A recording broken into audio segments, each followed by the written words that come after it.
Hey everyone, welcome to the Vinh and Ali show, where today we're going to be looking at the book Napoleon Hill, Think and Grow Rich. It's a classic, isn't it, Ali? A classic. It's old, it's a classic, it's on every must-read self-help business book list, I think, probably over the last 50 years. It's the one book that whenever you talk to anyone, especially when you're in your early 20s, everyone's like, oh, you got to read Think and Grow Rich. My memory of this book, I think, is better than my experience of just rereading it again. And I listened to it as well. Look, I'm not shitting on this. I listened to it as well. And what really annoyed me when I listened to it was I listened to the guy who read the book probably from the 1930s. And it's like, hey, ladies and gentlemen, welcome to the Think and Grow Rich. What you got to do is you've got to make sure and I'm like, oh, damn it. This guy's voice is so annoying. That's hilarious. Yeah. And that's basically... I listened to it too, and it was I wanted the original classic version, but no, that's hilarious. I don't know how I came across that, and it just the whole time while I was listening to it, and I was just losing my mind because I just can't stand that old school radio voice. Yeah, and today all you got to do is no, mine's better than yours. It's yours like is way better. I don't know why. Why did I bother? Yeah, why did you try that? That was stupid. It sounded terrible. I'll have to do some of the quotes in this book in that accent, I think. Oh, yes. Well, look, most definitely. The book was written in 1937, and Napoleon Hill interviewed, I think, Andrew Carnegie, and then Andrew Carnegie was so impressed by Napoleon Hill, he kind of commissioned him to then interview 500 plus millionaires at the time. And then kind of Napoleon Hill went on this journey to learn, well, what are the common traits among these 500 plus millionaires that he interviewed? And I mean, I just think that's interesting even to begin with that, because it's like, I actually looked it up because I was curious. And in 1937, there were about 2 billion people in the world. That was the approximate global population. And when you interview just successful people, I kind of view it through this lens, right? It's like getting 2 billion people, getting everyone to flip a coin, and the people who flip 100 heads in a row happen to be the people who become successful. And then you interview just the 100 people who flipped, or the 500 people who flipped the 100 heads in a row. Because I think a lot of success has to do with right place, right time, right people, right environment. There's a huge luck component. And there's also a danger in that, right? Because if you just interview people who are successful, they kind of give you this perspective of success that may be true, but may also not be true, because someone might just say that, I just kept thinking about it every night and every morning before I went to sleep and before I woke up, and now I'm a millionaire, and it's like, well, is that all you did though? Yeah. So I think when I read this again, I kind of went, oh, so much of this is about mindset. There's not enough pragmatic takeaways. Not a lot of this is psychologically proven through studies. And so, look, this is a great mindset book, but if you need some of those pragmatic takeaways, look for something maybe a little more modern and psychologically backed. See, I think there's another side to it too. I love how you put the context of this book was written in 1937. And it probably was one of the, if you look in the last 100 years, it was probably one of the original, call it self-help, personal development, professional development books. So I think it's hilarious when you do read through it. And I love the original version because they have done modern versions of this book. But the original version still has like racial undertones. It's all about men. Like it's got like, you can feel like it's written in that time, where now it's obviously got aspects of it that's quite outdated. But then I also look at it on the flip side and I'm like, well, this is still a book. Like not many self-help books or professional development books outside of like, say, the old philosophical sort of texts and maybe stuff from the Renaissance and all that has really lasted all that long. So I think that there are components in this. And even when they're then looking and breaking down, because I think a few of the main people that are referenced in there, you mentioned Andrew Carnegie, who was, I think he was the richest person in the world at that moment in time. It was Henry Ford. It was, the stories are about Thomas Edison.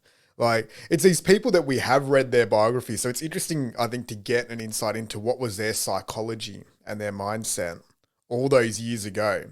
And what are some of the, like, if you really dig deeper, what are some of the core principles that are still applicable? So I agree. This is a book of kind of putting aside some of the stuff that just is him randomly writing his thoughts and beliefs at the time that probably weren't proven, but then also then figure, like, I think exploring some of the aspects that maybe still do hold up today. And I remember, I think for both of us, this is probably one of the earlier books that we read in our journey. So I'd love to explore what it meant for us. I first read this book in 2015. So what's that, 6 years ago? Looked back on some old notes that I had. And then I read this book like in 2004. I read it when I was awesome. I read it a lot. I read it when I was still in high school. Yeah, that's amazing. So that'd be cool to reflect on what it was, what the book maybe meant to us back then, and then what we thought of it on this reading from where we are today. I think something really interesting to point out as well is that, you know, if you're early in your self-development journey, this is a great book to start with, I think, as well.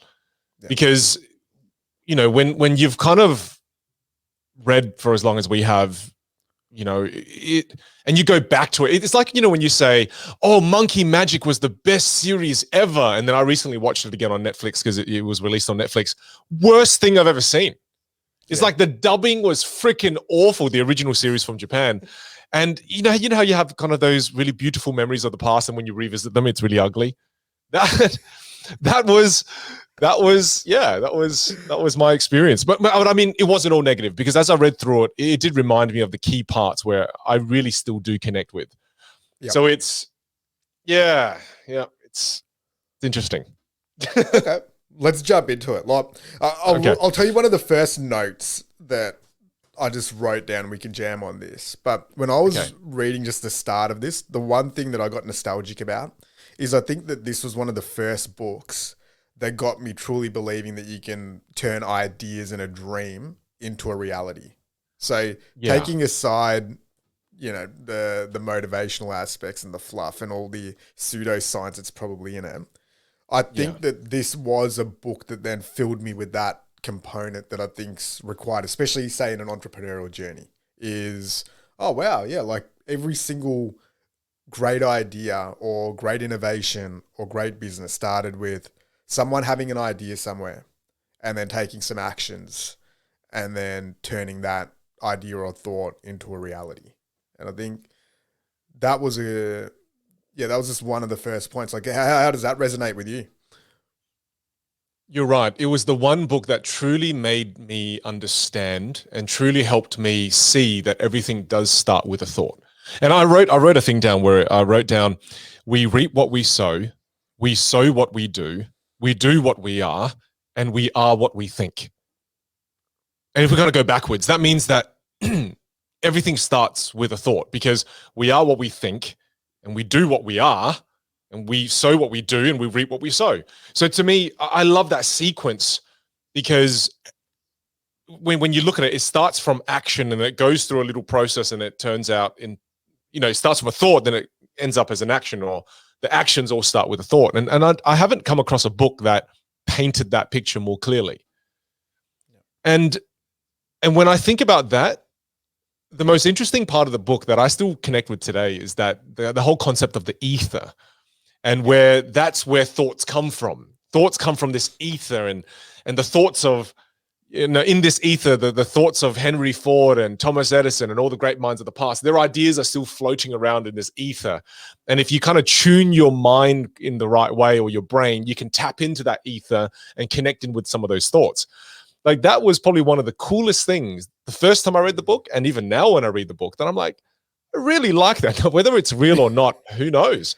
But I really like that, because where do these thoughts come from? I mean, where do thoughts come from? And I mean, logically, I just want to say that, it's from the summation of all the experiences that you had so far, and those things percolating in your subconscious, and then they just kind of pop up when you think in a certain way. But some ideas that you have, they don't even come from past experiences. Yeah.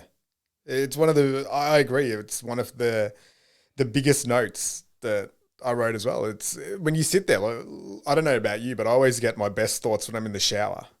And it's like, where does that come from? Like you're brushing your teeth or you're doing something and this thought or this idea comes from. Like, you're right. Like there is something unexplainable around where do we get our thoughts from? Like we can't predict them. Like I don't know what I'm about to say next besides choking on my own saliva.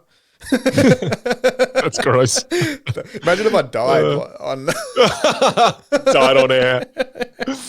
Wow, that would be amazing. While talking about would where imaginary thoughts come from. If you died on air, that would probably give our podcast some traction, because then we'd make like the news headlines, and I'd would get an extra 1,000 downloads, and we might even get a Spotify deal after that. And so you're saying it's worth it. It's worth this absolutely sacrifice. Is at some point. If it doesn't take off, then you should die on air. I think that's the contribution I can make. His greatest contribution was dying during the podcast. And then the podcast took off, and then it sold for 100 million to Spotify. Yeah, because then it would make like all of the thoughts and ideas and everything that we've discussed probably a lot more profound. It'd be like, oh wow, there was wisdom in that. The crazy thing too now is if you do die on a future episode on air, this is almost like a prediction. They would look back on this and go, holy shit, they predicted his death on air. Jeez. It's like this, you just organize a hit. So then halfway through an episode one day, it's like a wrestle. I'll obviously go down pretty quickly because I'm not that physically strong.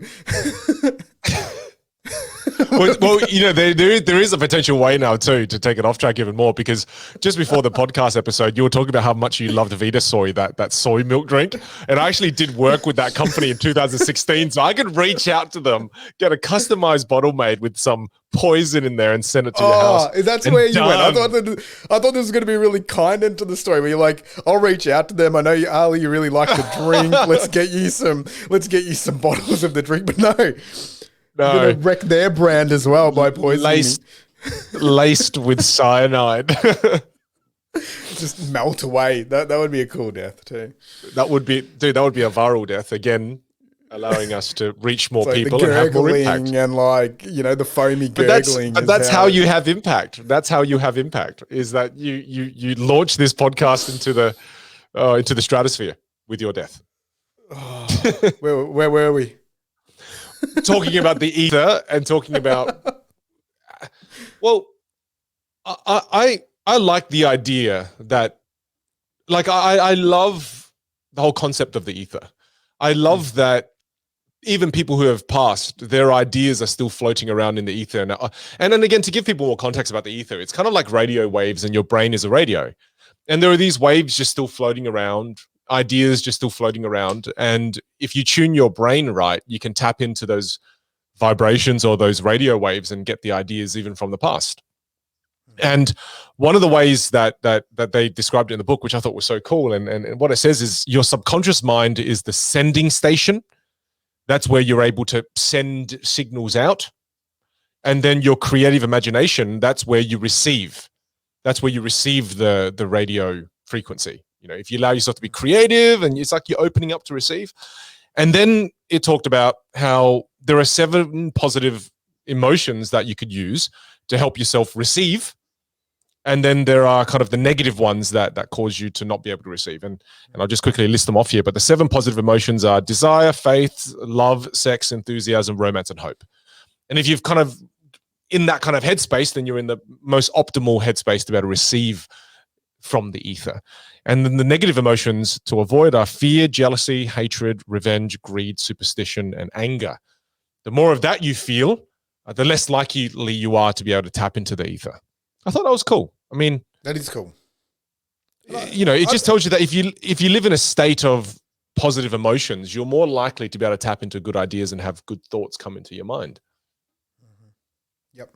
And I think that's the other part when we talk about some of the negatives around this book is this was, again, one of the foundational texts. And then it's kind of been added on. Like a lot of probably what Tony Robbins does is based on the original thinking within this book. The Secret and the law of attraction and on all of these other bits and pieces that people hear about where it's like, oh, I imagine a bike and then the bike rocks up on my doorstep. Now, is there truth in that? I personally haven't had it happen without some sort of action or other things. Like I've never wished, I don't think I've just wished something into existence. But that's where, again, I think that it's an interesting book because some of the stuff isn't logical, but I also think some of the stuff can work when used in a practical format, right? Like when you're talking about, say, the ether, if you're aware of, just call it where your ideas, on a more fundamental level, your ideas and thoughts come from, but then you have the level of awareness to then write those ideas and thoughts down when they're being creative, whether it's journaling or putting them there. To me, I call that collecting dots, you know, because it's like, all right, well, these concepts are coming and running through my head.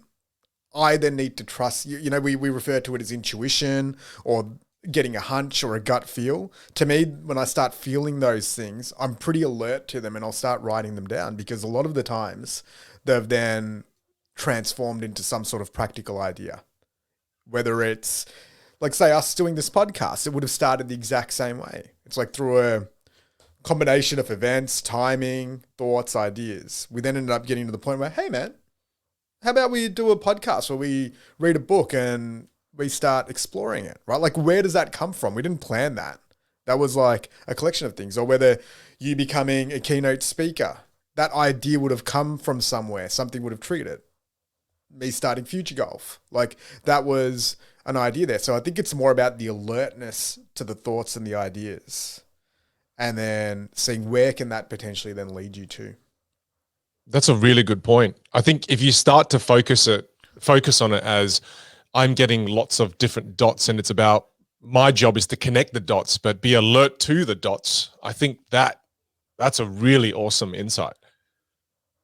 I don't think we view it as dots. I don't think we view ideas and emotions and things that kind of come to mind as dots. Sometimes we just, you know, we fall into autopilot, right? How easy is it to just one day blends into another, 1 week blends into the other, 1 month blends into another? I mean, I bloody can't believe it's already June. That's ridiculous. Yeah. But it's so easy. I think we fall into the trap of just everything just on autopilot. And then you're no longer alert.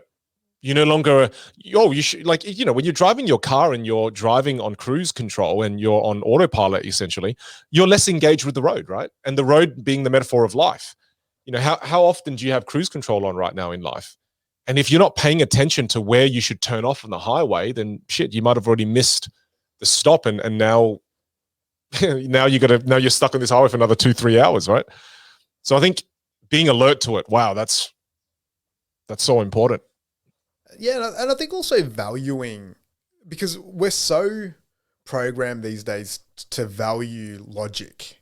And like, if you go back to the book, Thinking Fast and Slow, like system one types of thinking, you know, where it's really surface level, we can see it, we can feel it. Reaction or like the quick stuff, the automated stuff, because that's so much of our life. Whereas there is still this second part that does exist in all of us, whether it's us dreaming, whether it's having an imagination, whether it's those random coincidental moments that are unexplainable, like when you meet your partner or you have a kid. Like there's all these things that can't really be explained with logic. But I think a lot of the times we don't then note those down, document them, collect them, and then try to create something out of that. Because there's that I think for most of us, that's where the magic lies. Like when you look at the real memorable things, it's like, oh, and then I'm bumped into my wife at work and we just sat next to each other and started chatting. It's like,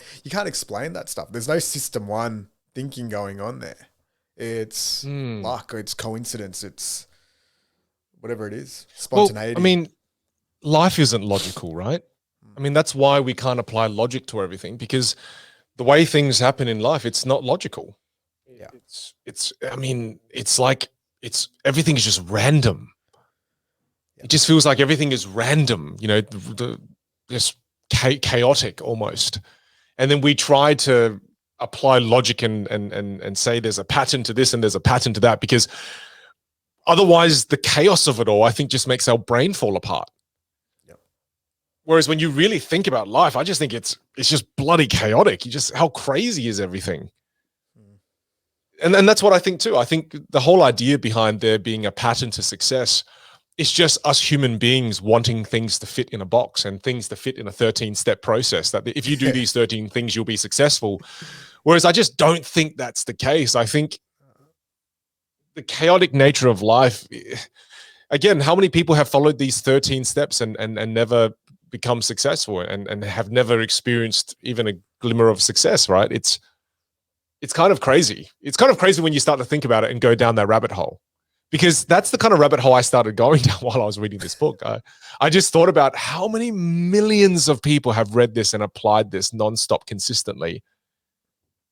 And 14 years later, are still like, yeah, I'm still not successful. Like it's scary to think about. I'd nearly go the other side on that though. I would say how many people have read this, like even off the back of the Depression, when this book was written. And my guess is, if we just sort of visualizing what that time would have been, where there's not that much optimism, there's not that much going on there. I'm pretty sure this book became quite successful relatively quickly. And if you look at the back end of that Depression era, where that was what probably the United States is like capitalistic or entrepreneurial, one of their peaks in that point in time during the 40s and 50s off the back of the war, right? And I wonder how many of those people would have then credited some of the thinking behind this book, because I don't know. I think if you do apply 80% of this book, it does take you somewhere forward. Like the idea of, say, because there's tried and tested theories within this book that are consistent in a lot of teachings, whether it's visualization, whether it's having clarity on an outcome that you want, whether it's making an action plan and having steps to then get that outcome, whether it's joining with a mastermind group and joining with people that can help you then grow and learn from. So when I break it down like that, I'd actually go the other side. I think if you sat there and you did all 14 steps, but you took no action, and you just wish that, all right, well, I've now done one part of it where I'm clear on something that I want, whether it's like $20 billion, and then you just sit there waiting for it. I think you're 99 out of 100 times, you're probably going to fail going on that model. So that's why I don't really resonate too much with things like The Secret. So apologies to anyone who's a big Secret or Law of Attraction fan there. I think it's like, to me, that one just feels a little bit like I'm playing the lotto every week and let's see if I get lucky on it. Like the odds of success on that just seem really reduced. Whereas at least with this one, there's people that did stuff, like the stories there are of Edison and like the great innovators and of Henry Ford, where it's like, oh, well, these people actually did persist. They did keep going through. They kept trying to create value. They utilized their skills. They connected with other like-minded people and formed ideas and deals and all the other bits and pieces. So I don't know. Well, I think using myself as an example of what, almost that pessimism that I just experienced 5 minutes ago, I feel like it's so true though, because, if I go through life with positive emotions, I look at things in a positive way. Whereas just a moment ago, I had a moment where I looked at this with like negative emotions, and that just completely changes the way I think about the book. But then also, more importantly, it makes me not even want to try. Right. Yeah. So I can see how negative emotions in just even a moment during this podcast can so easily deter you from taking action. It's kind of crazy. Let's explore it. It's kind of crazy. Yeah. I'm feeling a cringy type of vibe here. So let's explore it. Like, what was it? Was there something specific that you read in the book that made you feel like, well, I don't know. Let me look through my notes. I mean, I understand why it's good, but when I think the part that makes me feel cringy is just the whole the way they were aspirational in the 1930s. It's just, I think the way it was written, I think because it was, It's the maybe it was guy's slightly- narration that really threw you off as well. Yeah, I think it was that. I seriously think it was that. It was just when it says the way you got to get rich is write down how much money you want and then imagine it in your head Yeah. as if you already have it. And I'm just like, All right, so let's hit on this point. I agree. I reckon it Let's was hit on that. I this. think it was the way it was narrated. Because when I read it in my head, it didn't seem as bad, but then I listened to it and it threw me off really hard. And like you said, it was a different world back then. So some of the examples that they used, I was like, oh, it doesn't feel like it's relevant. So I think it was just the time it was. I read the original. So I had the original in my bookcase. So I kind of took that out. And I must have listened to the original too. Yeah, which is what we have to do. It's about the original. You don't want the modified U version. You want it raw, like how it was. But I mean, but then again, if I kind of look at the other side of it, when I read about the Mastermind, I love that section. I absolutely love the Mastermind section. So like you said, let's dig into this. Let's pick a few things and let's dive into it. Okay, so you mentioned that one of the cringe-worthy ones where it talks about essentially writing, what do they call it? Is it a definition statement or a vision statement? Yeah, Something along those lines? It was like a 6-step process to how to become clear on what it is you want to do. That's right. And it essentially goes by like, Vinh Zhang, by December 31st, 2022, will have $1 billion in my possession. I'm yet unclear on how this will come into my possession, but I will provide the best level of service that I can in return for that $1 billion. So it's like a detailed visualization exercise. Now, I like this one because I remember writing one of these when I read the book and having like numbers and stuff. And I remember not believing it at all in the slightest. And I think at that Did you still actually have that? Yeah, I had it in my notes when I looked at the old book that I wrote. And it was something along the lines of, Ali Tarai, by, I think it was in about 3 months' time, will have, I'm not going to say the number, X million dollars in my possession. I will do it through the service of like 2 things that I never even ended up doing, and I'll clearly have blah blah blah. And I remember laughing and having a look at it, but I think that's one of the exercises. And it'll be interesting to note, because to me that one feels like a bit like vision boardy. I haven't been big on vision boards, but I know a lot of people believe in vision boards where they put it up and then all of a sudden they get the black Ferrari in the garage or whatever. Like, what's your thoughts on that? Is that the bit that's making you cringe on it a little bit? Or have you done an exercise like that? No, I think what it is, man, is that it was written in a different area that I don't connect with. I think a huge part of it was just, I kid you not, I even think it was the dude's voice, the demeanor, and also the era in which it was written for. I think we live in such a different world now. I think some of the lessons still apply, absolutely. But I just think it's written in a different world, a different time. And I didn't know what that time was. And when I read it when I was younger, I kind of read it with a much less experience. So to me, I was more kind of in awe of all these lessons because I haven't learnt any lessons really before that about life and success principles. But now as you kind of zoom out in the modern world and you have a better grasp of it, when you read on some of it, it seems a bit. And look, I'd really have to say that the guy who just read it back in the 1930s or whenever it was kind of audio recorded, it just seemed a bit silly. Yeah. But I definitely connect with a lot of the lessons. I think what you just described in that bit there before, I think it is important to know how much do you want to actually make, and how will you actually make that money. I think that's so powerful, because a lot of people just come up with a number, but what kind of value are you going to offer the world to be able to get that number? And then that value you offer better be pretty valuable.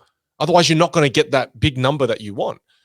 So I think it helps you gain clarity going through these steps, and it's a great exercise.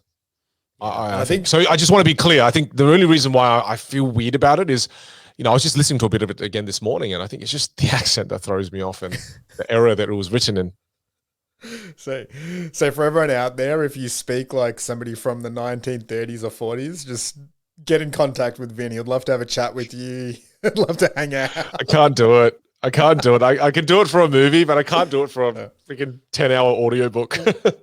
Well, we'll wrap up the last sort of we'll finish off the negatives and then we'll cleanse ourselves and go into the positives. I think the last bit for me was just how much of it was just around money. It wasn't around anything else. It was purely around the acquisition of cash, which I guess it's in the title, right? It does say think and grow rich. Think and grow rich, yeah. But there are principles in there that probably could have been used for other aspects of life. And maybe, again, it's the era then. It was off the back of the Depression. It was all about trying to get prosperity. But the book is largely about money. So, again, if money is something in your life where... I think this book is so perfect for, as you said, people that are on the start of their journey of, say, personal development or some type of financial, economic type of transformation. Like, this is nearly a must read. As much as we've spoken about some of the negative components of it, there are concepts in here that, say, if you're in a job that you hate or you're in a really tough financial situation or position, there'll be things to you inside this book that will probably help you be able to transform that in some way, shape, or form. I believe. So you were just able to articulate what I wasn't able to articulate, and it's that's another primary reason. Is we just went off the back of doing the podcast with Naval's book, and if you haven't checked that out, make sure you go check that podcast we did out on that book, and then make sure you get the book and check it out, because that was a very wholesome book. I felt like it touched on multiple areas of life, wealth included as happiness and, mental well-being, fitness, health, everything. I felt like it touched everything. Whereas this one really just focused on wealth. I think that was, and then you paired the focus on just money with that accent. And to me, it just wasn't palatable. Yeah. But you're right. There are so many other good things. I wrote so many notes reading this again that I really do like about it. So yeah, thank you for articulating that, Ali. All right. What do we want to jump into? Well, I think the first one is desire. Well, that's one of the first points that this book talks about. And I mean, the line that I got from the book here is that it says, the starting point of all achievement is desire. Keep this constantly in mind. Weak desire brings weak results, just as a small fire makes a small amount of heat.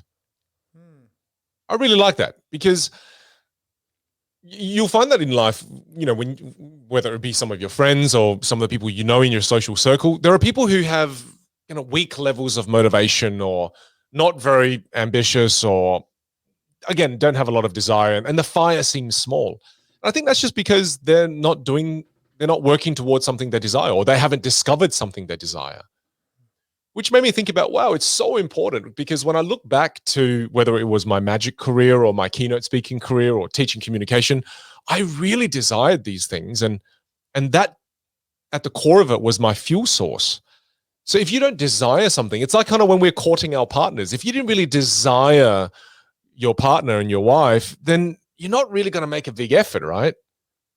I've got some people in my life right now who are in the dating game, and when I see my friend desire someone, I'm like, wow, you could clearly tell he's really going after this person. And then, you sometimes see him go, I'm not really into that person. And you kind of go, wow, but that metaphor can be applied to your professional life and your life in general. Are you just kind of meh, or you're like, oh my goodness, I can't wait to take this person on a date. I think, which kind of speaks to the importance of making sure you spend time discovering what it is that you desire, right? Yeah. I think it's interesting even how you mentioned what we spoke about in the last episode with Naval. It's that mixture of having dreams and desires, but then also not getting too worn down or attached to them as well, because then there's a flip side to that. But I agree. I think it's like we always say, it's a combination of both. And this book is fantastic on that side, that if you may be in a zone where there isn't too much action happening, you're feeling a little bit flat, I think getting into that mindset of, well, is there something that I can aim for that can energize me a little bit to get me moving forward a little? And I think that's something that's a really cool lesson out of there. And even just in our society these days, like with the kids, I don't think we train people to dream big or to aim for bigger things or to go and like, there's that cliche stuff. It's like, oh, anything is possible. You can do whatever you want. But from a practical standpoint, it's the support and nurturing, I think, of people's dreams, essentially. And I know we speak about it all the time as well now where we are in life, where sometimes maybe because we don't have the level of ignorance around some of the difficulties that come with trying to achieve your dreams as well. Sometimes it's easy to even just say, oh, I'll just be content now and I'll just chill out. But then there's still always that little voice in the back of your head that's like, what if we did this? What if we went for that? And I think it's important to nurture that voice and to at least acknowledge it. Like we mentioned at the start of the episode, collect the dots, see what the thoughts are, see what excites you. Is there anything out there that you've always wanted to do that you've been putting off? I think life is about that as well. I think the only way to tap into the power of desire is to collect the dots. I mean, when's the last time you sat down and really thought about the dots that have presented themselves in your life? And even think back to even in your early childhood days, what were some of those dots? I think the collection of dots is necessary for the clarity of what your desire is in life. Often we're not using dots to then dictate what we do in our life. Often we use the things that society looks up to. So society will look up to someone who is a professional, someone who is an accountant, a lawyer, that's a partner in a firm, potentially a doctor. That's what society kind of deems as being success, right? And then what happens as a result of that is instead of leaning on our own dots to create, a path or a profession that we desire, we end up just kind of putting ourselves into generic professions. So I feel like an important step is to give yourself time to look at some of those dots, even speak to your parents, your family, your friends. Well, what are some of those dots for you? And see if you can find some kind of pathway that leads you to something you desire. Because when I read that desire chapter, which is one of the early chapters, I went, wow, desire is such a powerful force. And when's the last time you felt that? I don't think a lot of people tap into that. I don't even think sometimes I tap into that as often as I should. Because when I tap into desire and when I really desire something far out, it's such a powerful force. But to have that requires thinking time, requires kind of piecing together the puzzle and connecting dots that sometimes don't seemingly connect. Yep. And into the book, it kind of gives out this 6-step process to go through. It's like the 6 definite practical steps to transmute desire into financial equivalent. And the first one is, let's just give people the 6 steps that it talks about. The first one is fix in your mind the exact amount of money you desire. So again, it's financially based, but what's that number? And then determine exactly what you will give in turn for the money you desire. And then the third step is establish a definite date in which you intend to possess the money that you desire. And then the fourth one is create a definite plan on carrying out your desire. And start straight away. Don't fall victim to perfectionism, just start. And the fifth is now you write out that clear, concise statement of the amount of money you intend to acquire, what you kind of did at the start of this process, what's the amount, write out the whole statement, and then read that statement out loud twice a day, in the morning and at night. And it's interesting reading that because I think when you have no pieces of the puzzle, start with that at least. Start with how much money it is and what you're going to try to do to attain that money. And then you're gathering pieces of the puzzle as you go. And if you piece it together and you're like, hang on, that doesn't look right, then don't be afraid to redo the puzzle again. Because I think one of the things the book writes about is most people, once they put together the piece of the puzzle and they go, crap, that's not the puzzle I want. This is not the career I want. This is not the life I want. Damn it. But it's too hard now. I might as well just stick with this puzzle for the rest of my life. I think most people don't have the courage to take the whole thing apart and then try it again. Yeah. And as you were saying that, I know we gave it a little bit of crap earlier in the episode, but what that really felt like is it's a focusing strategy. So if you've got lots of noise going on, and even if you look at a financial goal, for example, a financial goal is kind of a good one because it's really trackable. It's measurable. Solid. It's a number. So you can just write that number down. And then if you combine it with, I love the second part around, well, what am I going to give in return for this? I actually really like to that. then make it happen. Like really good. That's pretty cool. And then even the repetition of keeping it front of mind. I know it's the overused analogy, but it's like if you want a red car, a red Jeep, if it is, you're going to see a red Jeep everywhere that you drive around. You know, it's a focusing tool. So if you have an amount in your head and then you know what you're going to deliver in return for that, and then you're constantly repeating to yourself, well, this is one of my focus areas. I think just organically, you're going to be a lot more attentive to opportunities and to actions that are required to help that that result eventuate. And that's one that I have definitely seen personally. You know, I use the project management tool Asana a lot. And I've got goals that are sitting in Asana that have been there for a number of years now. And it's funny how some of these things, like I'll generally set dates to them. And it's interesting how things have just happened around the dates or within, say, 6 months of writing down that initial thought or that initial goal.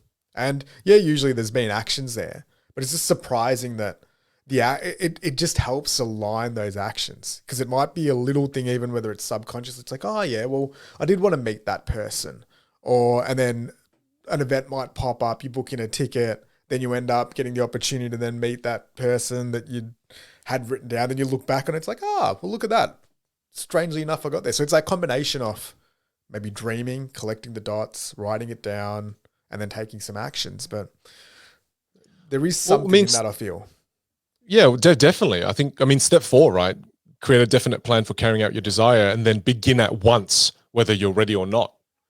I think when you set a due date, what happens is it forces you to act and create. It's like for us, right? We went through a period where we stopped doing these podcasts for probably about 3-4 months. And that's because we didn't set a date.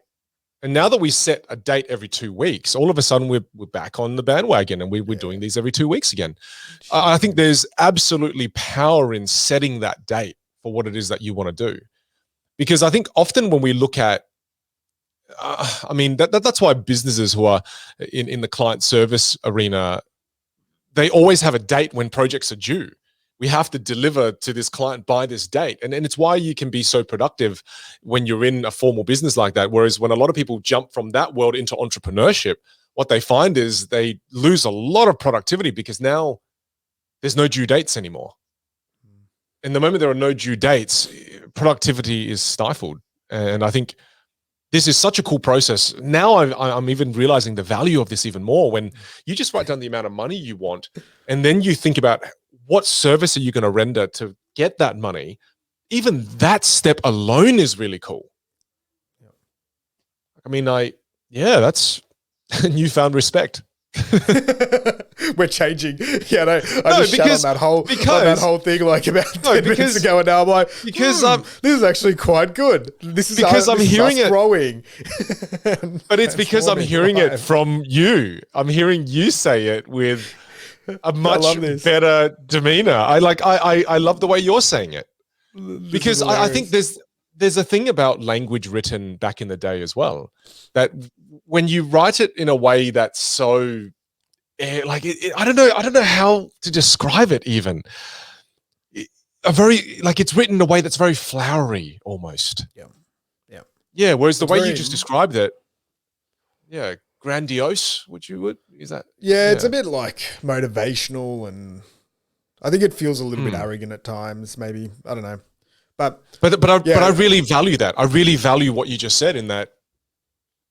Yeah, it's so powerful just thinking about, I want to make $1 million and I'm going to do that by being a magician. You know, like that is incredible clarity. It's incredible clarity to get that. Just start with those two things. Just building on that, one of the notes that I had, and I love this concept when it might be relevant for people that are in a more traditional type of job. And they speak about the selling off your personal services as a method to achieve what you want. And I love it. There's a line, I don't have it written down in the book, but it was something around the lines of, don't go and ask somebody, oh, do you have any positions available? Which I think still happens even now, nearly 100 years later. Like, I don't know if you get the emails, but I still get the emails all the time. It's like, Yeah, me hey, too. love what you're doing. Do you have any positions available? And it's Same. like, no, I don't.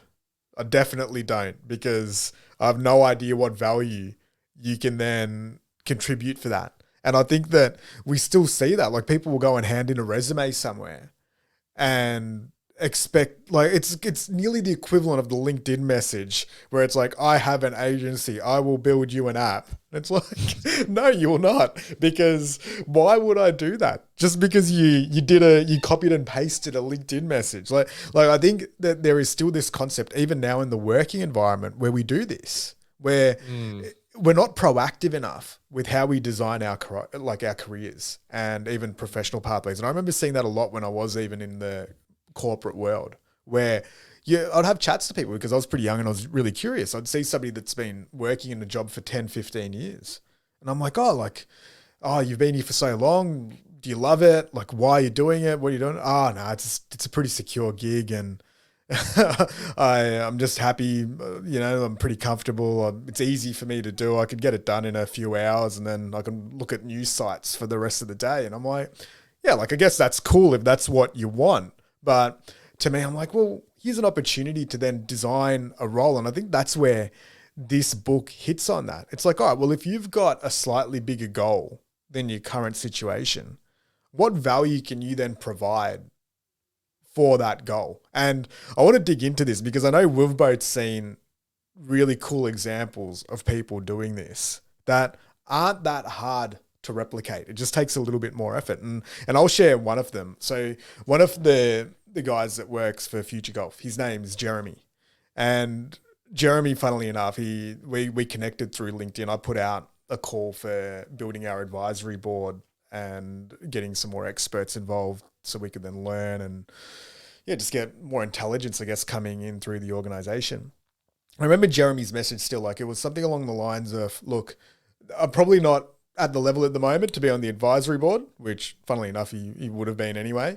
But he's like, this is my areas of specialty and expertise. I'm actually a member and I'm part of the community. So I've been watching these things. These are some of the points of feedback that I've got.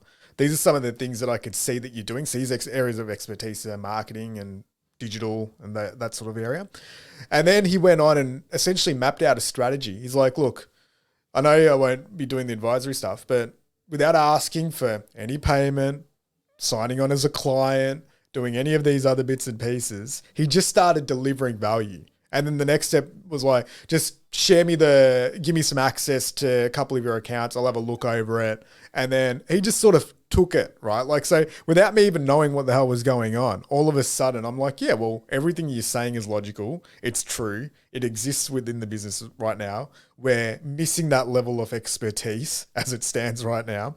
And then he just slowly started solving problems that he could without overstepping too much and just creating value, repetitively creating value, like over and over again, where it got to the point where I'm like, hey, what are you doing? Like, can you come and join our team? And then they just slowly started going to that position. And he essentially earned himself a role without it having to be created, without it having to apply for it, without us having to go to market. Because it's like, well, we've been doing or trying these things for 5 or 6 years. And you've just shown us a whole different way and new level of doing this. And I love that concept and that thinking process of a reach out with value attached to it and making the risk for the person who's making the decision really, really low. Like, I think in the book, they even speak about it. They're like, well, back in the Depression era days, they're like, don't go out there just demanding a job or asking for a job because of this. Like, go and volunteer, go and do an internship. And I think the quicker that you can then add that value, like, that's the perfect person that you want in your team. Somebody that comes in, delivers value, doesn't make you risk anything up front, and then makes it a no-brainer for you to then bring them on. Like, you should get a pretty aligned person from that too, because then you get things like trust.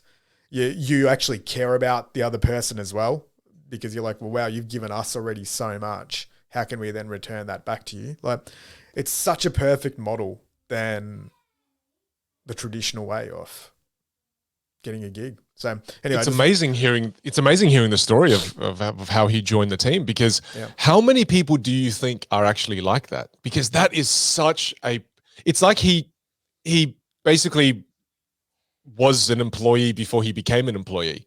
He was a part of the team. Like, he acted like he was working for you already. Yeah, essentially. And that's without the official title and the pay.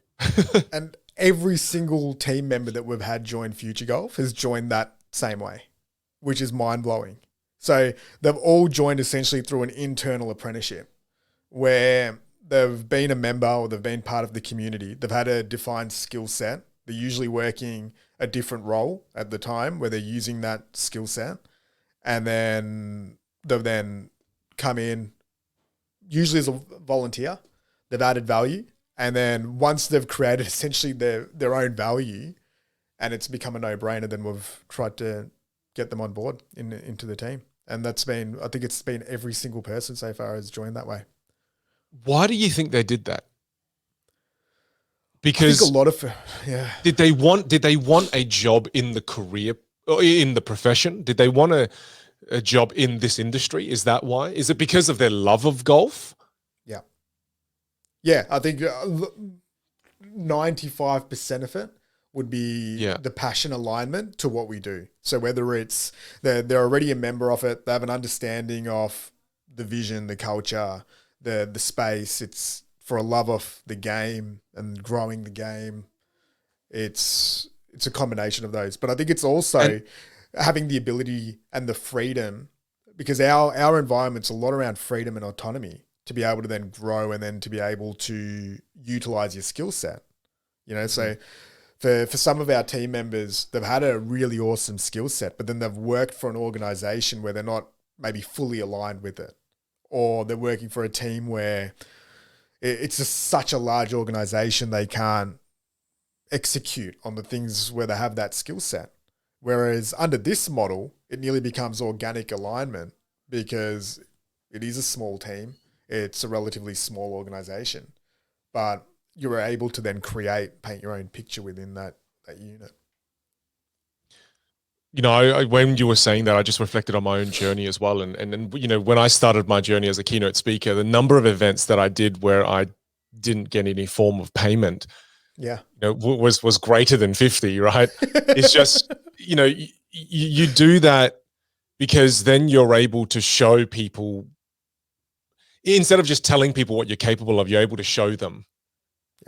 And I think that's what Jeremy did. He was not just telling you how great he was showing you, and he showed you by just doing it, as opposed to waiting until there was a formal contract and then doing it. I think a lot of people wait for the formality because they want to be reimbursed for every moment they're doing something. And I think you're right. That is a flaw in the way that a lot of people think, because that means you're just doing what 95% of other people are doing. 95% of people are saying, well, look, I'm not going to start to do any work for you until you start, you punch in my time card. Whereas he punched in his time card without even you agreeing it, because he was happy enough to do it for free. Like, I think there's so much value in that. But also, you got to think about a couple of other things with Jeremy here. He's really good at what he does. Because if you were someone who was terrible and they wrote for you this awful campaign and started working for you and were just terrible, then you wouldn't have hired them. So he had one of the things that the book talked about. He had specialized knowledge. He was a master of his craft. So I think you can only do this when you're really good at what you do. Because if you're average at what you do and you do this, you're not going to get anybody's attention. So I think we got to really highlight that as well. Yeah, for sure. And I think the real key here is let's assume most people have an area of knowledge or expertise where at least 90% of people don't have it. It might be knowledge in building a Lego, all right? Like, it won't matter what it is, but there'll be some unique skill set or combination of skills that everyone has, whether it might even just be something like, I'm just very organized. it's like, oh, well, that's cool. We need some event helpers. We need somebody who's punctual, who's available on weekends, who's organized, who knows the rules of golf. Like, so you can find these skills in so many different areas where you can then provide it. Like, I think, yeah, definitely in Jeremy's case, it's a little bit different because he's such an expert and so specialized. That's a slightly unique situation. But then I think back to Rowan, who's been pretty much the number one person who's impacted future golf over the last 7 years. Rowan came in, he was an accountant previously, and he came in pretty early. So at that point, again, we were unsure of what we really were yet. And he just came in with, I'm just keen to help. And he seemed like, it's like, well, you're a good person. We've caught up at a few events here. Get involved. Let's get you out there. And then he used a more generalized ability of just being able to learn, take action, high energy, lots of persistence. And then he developed skill sets in that ecosystem rather than coming with defined skill sets. Because if we only utilized his defined skill set, which was at that point in finance, we wouldn't have been able to unearth and unlock everything else that then ultimately made him general manager. So there's a few unique different models there. But I think the underlying theme here is, if you have goals or you want to then better align yourself with your passions or you want to create some value in your life, like, go and do the free model. Like, it's nearly the human version of the freemium model. Like, go and create value in the app, get them hooked on you, and then start charging. Like, that is, it works. And you've done it. I've done it. So many people that we know have done that approach where they give something up at the beginning. And then do you know what the main barrier is from people doing this? Yeah.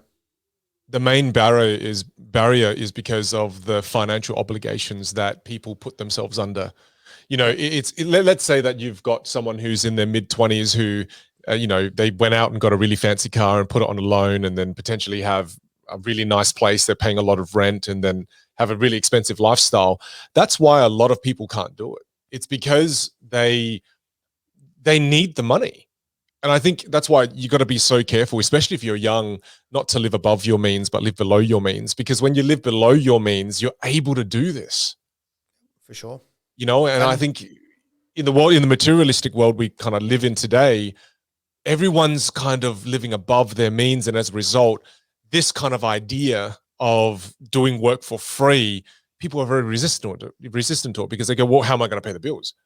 Yeah. And it's like, well, reduce the bills so you can do this, so you can get into a job that you really love, in an industry that you really are passionate about.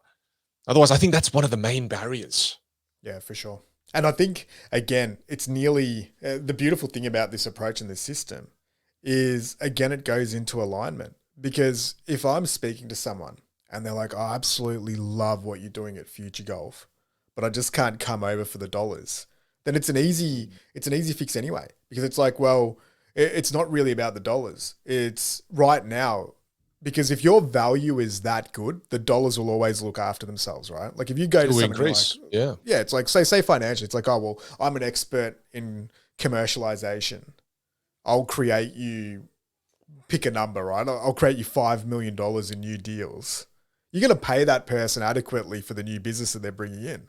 But then if you're speaking to someone for a role that you think's worth X amount, but they're currently getting paid 40% more than that, and they're valuing themselves there. To me, that's just like, well, I would probably stay where you are at the moment because you are getting peak of the market. You're overvalued. You've designed a life where you potentially leverage. To me, these are also signs that maybe the alignment isn't that much of a fit, because if you're then coming into, say, a startup where there's a high degree of uncertainty and you need X amount, it becomes an obligation and a weight for everyone as well. So there's a flip side to that, again, where organic alignment will take place. Like, usually salaries and those components end up matching around where they need to be, because then you take in things like, oh, well, do I get to do what I love? Do I get to do all these other bits and pieces? But I also think there's a cop-out in that other side when people are like, oh, well, I can't really do what I'm passionate about because I need to just focus on what I'm currently doing, which pays for my thing. I think there's still misalignment there, because that means, yeah, as you said, you've got you've got materialistic weights that are probably going to inhibit aspects of you being able to enjoy your life. And for a lot of people, the real common one is do job that I hate, get paid lots of it, get to pay off really big house. Like that's the most common version of that. And then a lot of the time miserable in said house that is big, because miserable for 80 hours a week, living life. And it's like, oh, well, does that logically make, like we all do it, so it's become an accepted form of living, but does it make that much sense? I'm not too sure. I don't think it does. I think the more things we try to acquire, the more it traps us. And, is again, because when we look at social media and we look at the people that are successful on social media, we see the big houses, the fancy cars, and that makes us want the same thing. But what happens is it causes us to create false desires in our mind. We think we desire that big house. We think we desire that fancy car. But what we truly desire is probably connection with our friends and probably doing something we're aligned with. That's what we truly desire. But we kind of trap ourselves in a way that now we no longer can do the thing we desire. Now we're stuck doing the thing we kind of don't like. We trap ourselves. For sure. So, I mean, I love that idea. And then you're right, the book did talk about that. I think one of the examples it gave was, two different people during the Depression. One person kind of just gave up and said, no, I can't do this. There's no job out there for me. The other person went out and did a better job than their best employee and ended up getting the job, right? And, just go, oh, no, I'm just going to do it for free. And then ended up being the better employee than one of their best employees. So it became a no-brainer for the employer at the time to employ that person. That is long gone. I haven't heard of stories like the one you've mentioned about Jeremy in a long time now, Ali. Really? It's like, yeah, okay. Well, I mean, one of my team members, Craig, my videographer, I remember this was in 2015. He had a little video business and I was doing a magic show, and he said, hey, why don't I do a free video for your magic show so you can get more people out to your fringe show? And that's turned into a friendship and a working relationship now for over 10 years. We worked together even before that. But again, it's the willingness to take the talent that you have and gifting that talent to others to aid them in achieving their goals. Yeah. I mean, if we're just to put that eloquently, that's what it is. It's other people who take their talents and gifts and they gift it to you to help you get closer to your goals in life. I mean, how can you not work with people like that? Especially, again, if they're good at it, what they do, right? For sure. Oh, and it's a common story. You hear it just over and over again, where whether it was, I think, Steve Jobs volunteering at Atari to start with, and that's how he started building games and got into the tech, or like spending time with Hewlett Packard in their offices. Like every single one. I think Elon's got similar stories where just volunteering and building your apprenticeship, building your connections, building that level of reciprocity with other people.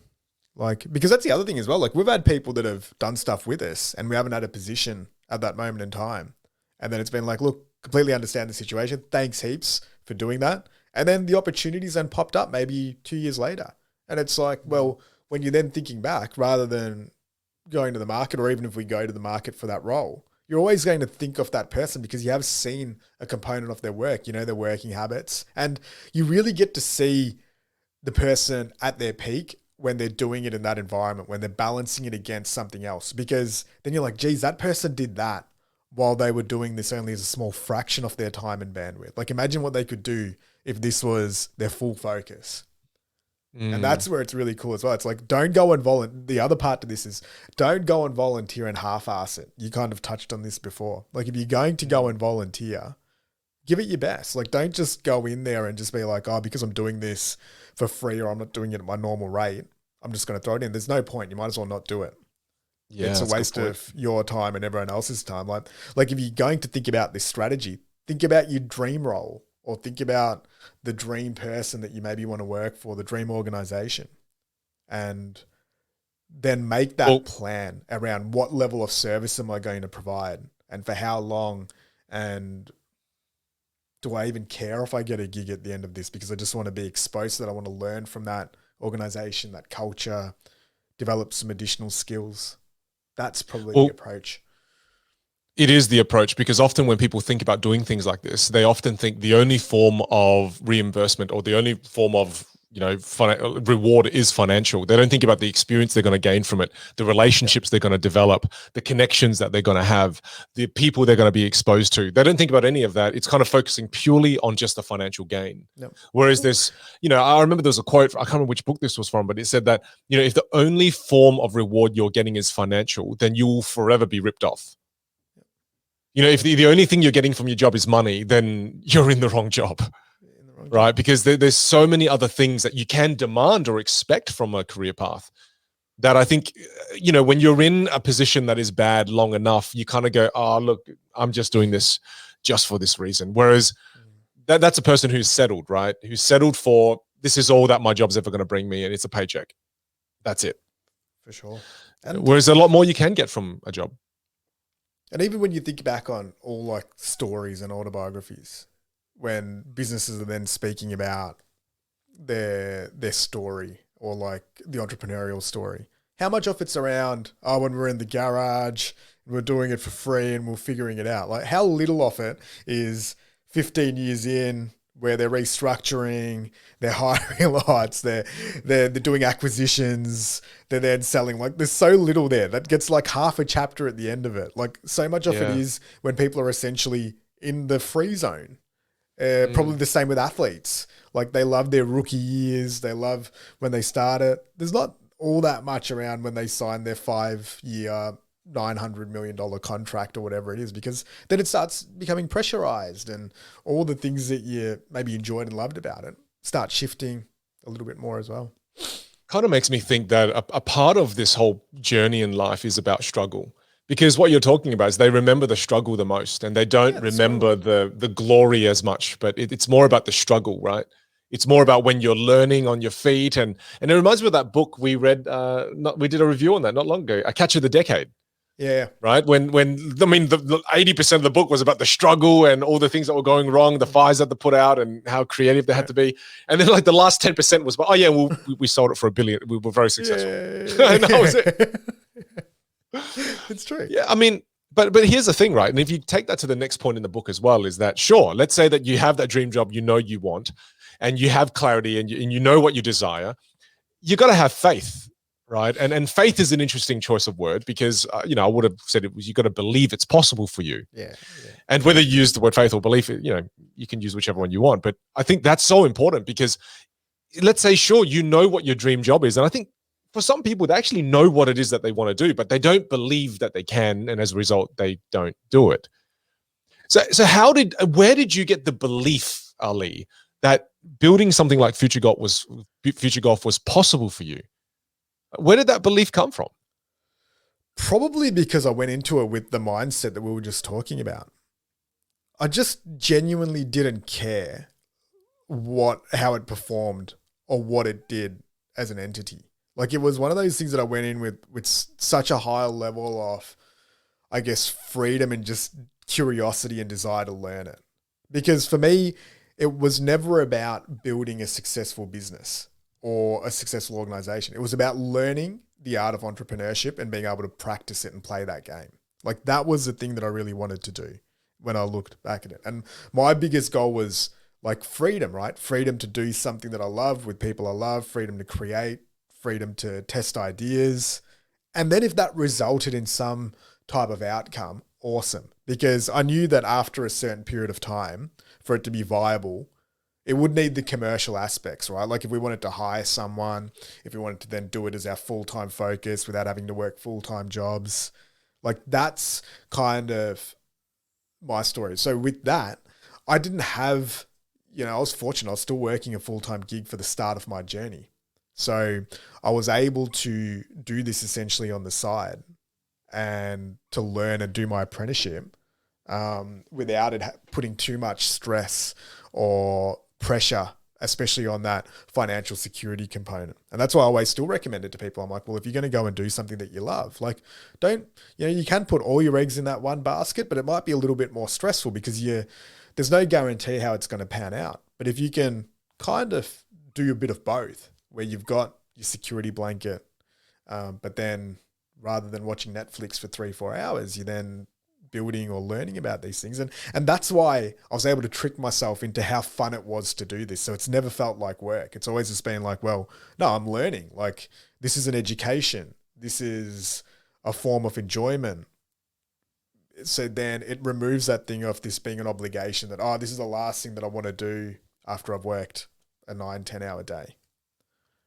And so you're saying for you, the way that you were able to believe that it was possible was you didn't put so much pressure on it. You kind of approached it with, you didn't have that many expectations essentially, right? Yeah. And your primary focus was to explore, learn, have a good time. Yep. And also the fact that the fact that you had that kind of security from your existing job at the time. You didn't jump into the deep end straight away. Yep. So it removed some of the dangers in that. Like, but you see, a lot of people do have a side hustle. They do have, they are focusing on this as well. But it's like that deep self-belief that it's possible. I get what you're saying. Yeah. Like where does that come from for you? I think a lot of it probably comes from my mum as well, just growing up. Like, it was one of those things, even though we grew up in an environment where we didn't have much, mum always really instilled me with confidence. It's like, all right, well, if you actually do try something and you give it a real red hot go, you should be able to do it. And it was undeserved levels of confidence that she had, probably because we didn't have much in terms of resources. So it's like, at least I'll arm you with confidence so when you do go out in that world. And I think that's what, I don't know, like, I think some of those things, like say confidence and belief and all that, maybe they are a little bit more just internal. Like, it's hard to I find that really interesting. Describe it, but I've also never been too attached to things, if that makes sense. So that helps potentially with the level of belief, because I think the antidote to belief is usually fear, right? Like, in the book speaks about that as well. Like, I think when we are scared, that how's this going to impact what people think about me? How's this going to impact my financial situation? How's it going to, impact all the things that I've worked so hard for? Like, it would have been really easy for me to get into that mindset and be like, oh, well, I've dedicated 10 years to this career. Why am I leaving it at its peak?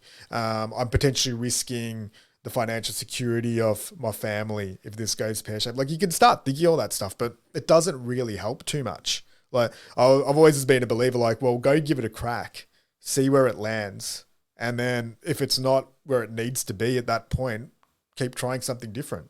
Like, and that's, I think the book speaks about persistence as one of the key messages in there. I really resonate with that. It's really hard to control the outcome for everything, right? Like, right now we sit here in a position and, we're in a spot where life's pretty good, say, on that side of things, but that can change pretty quickly as well. Like, we're in the midst of a global pandemic. It's just mind blowing saying you're currently in a lockdown. Yeah, we're in a lockdown right now. Like, it's mind blowing that the economic consequence hasn't been greater. Like, and I'm just speaking for people in Australia, for example, where I thought when this thing started 12, 15 months ago, like, most of us, there'd be a high percentage of people that would be struggling to potentially provide for their families. Like, that was just what it felt like. If somebody told you that the whole world's going to close down for over a year, you'd think that it would be pandemonium out in the streets, right? Yeah, Whereas, same. Fortunately, that hasn't happened. But I think it's also important to have flexibility and openness to change as well, because that can then help levels of belief, right? Like, say if that version of apocalypse did kick in, I would have looked at changing the strategy and being like, all right, well, how do you then operate now? Like, do I need to go and clean toilets? Sweet. Like, if that's what it takes and that's the opportunity that's available, we'll do it. Like, it's, do we need to band together as a village and get all our neighbors together and we cook together really cheap meals? Like, sweet. Like, if that's the thing that we do, like, that's the move. But I think it's that flexibility in approach. Also potentially helps with belief. That's a huge one that I haven't connected to before, is that flexibility and adaptability is one that helps with the belief so that you take action, because you know that no matter what happens, you can kind of be water in that sense, right? And you're flexible and you can just adapt. Yeah. And that's a really good one. I like that. Yeah. So fear, I think, plays a huge role in that, because we're always scared about what we're going to potentially lose. But the fear sometimes isn't real. It's not imaginary. real. I'd say most of the time it's imaginary. Yeah. And right. If I can just share one immediate example, and it's that, like, I just always go back to what's the worst case scenario. And for me, the worst case scenario is just go do accounting. Yeah. And then, well, it's not that bad then, is it? Yeah. It's bad for me because I don't really particularly enjoy that career path. But in the grand scheme of things, when you take perspective and you take a step back, it's not that bad.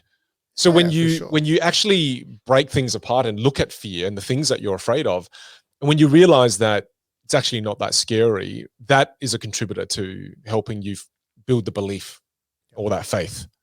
For sure. I think that's what happens, right? Like when you have things like the pandemic, it's really easy to get attached to things that have been happening in the past. Like, the term is the sunk cost fallacy, where it's one of the conversations I was having even with Future Golf, and it was a really open and candid conversation with an advisor or mentor. And we're talking about, well, what happens if, you lose it because golf's closed for 18 months? This is in the midst of it when we're in a lockdown for 2 or 3 months. And it's like, well, I guess at the end of the day, it just is what it is. Like, you can act on and change what's in your scope to be able to influence. But if there's certain things that you just can't control, then you just have to accept it and then move on with it. Keep evolving, I think. So, yeah, well, I mean, it's really interesting to hear you talk about all the different components that helped you believe in what you were doing so that you would take the action. I feel like that's where a lot of people don't even get to. Like, you went from, like, you've picked, I know we just spoke about that. I think your one, like the career paths that you've chosen are probably, like, the odds of success in your career paths are arguably some of the lowest maybe going on out there. Like, to become the level of keynote speaker and to get to those heights that you've gotten to. Like, what about you? Like, I can guarantee that wasn't an easy step up, or even to become like somebody that could do, let's go back to magic, for example. Like, how many people out there would be able to make a career, a sustainable financial career out of magic, do you think? Well, I mean, whether it's magic, comedy, or any form of the arts, it's a very low percentage. There's lots of people that do it as a hobby, but there's not many people who do it professionally. And highly competitive. Highly competitive because, again, there's not a huge demand for these things. And if we bring it back to the same question I asked you, but applied to me, is that, where did I get the belief to be able to do such a thing, whether it's the magic or the keynote speaking or whatever it is? To me, it was, first of all, well, if you want to play this game, you first have to know how to play. So surrounding myself with the right people helped. If you want to believe it's possible, then spend time with people who are already doing it. I think that's a really useful one.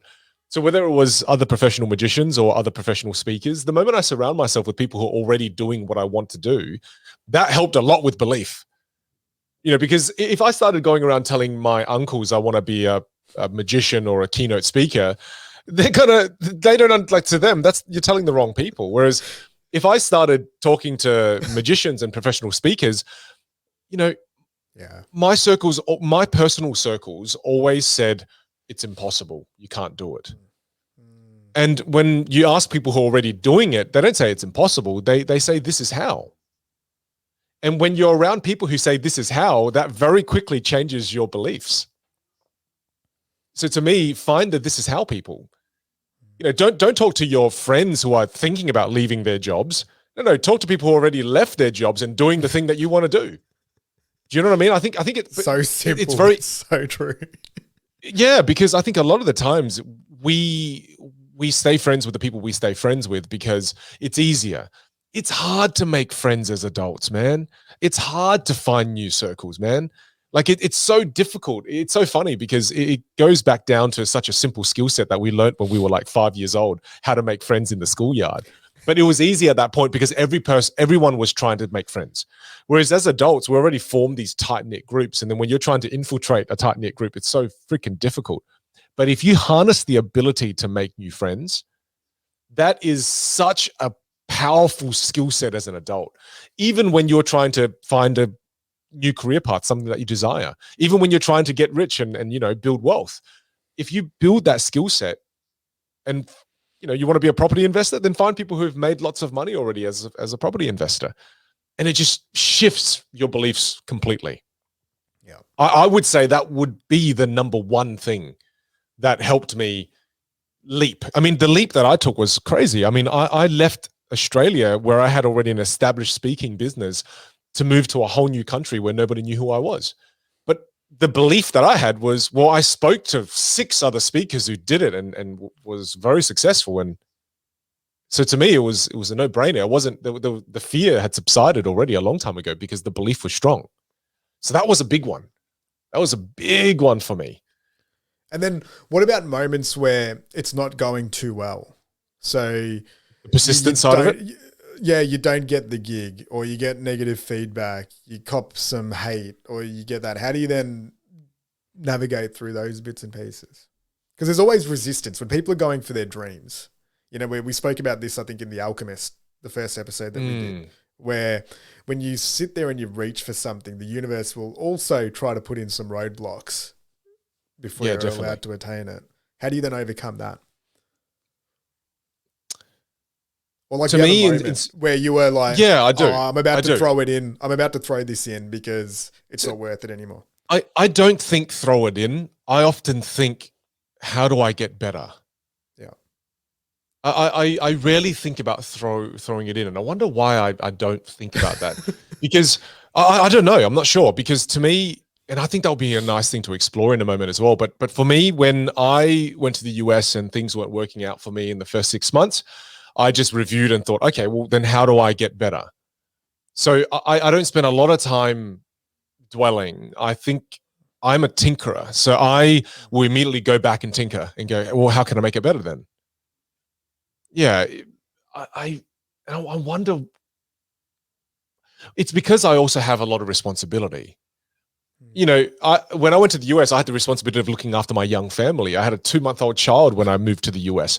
So to me, that responsibility removes quitting as an option. It's like in the book they use the analogy of the soldiers all went to this island and then the captain burnt all the boats. So once the boats have been burned, the only way is forward. I think.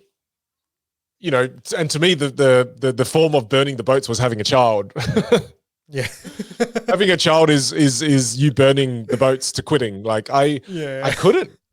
I couldn't. It wasn't a choice. I can't. So I think that's awesome. So it's having a reason behind it as well. So that becomes a fuel for belief.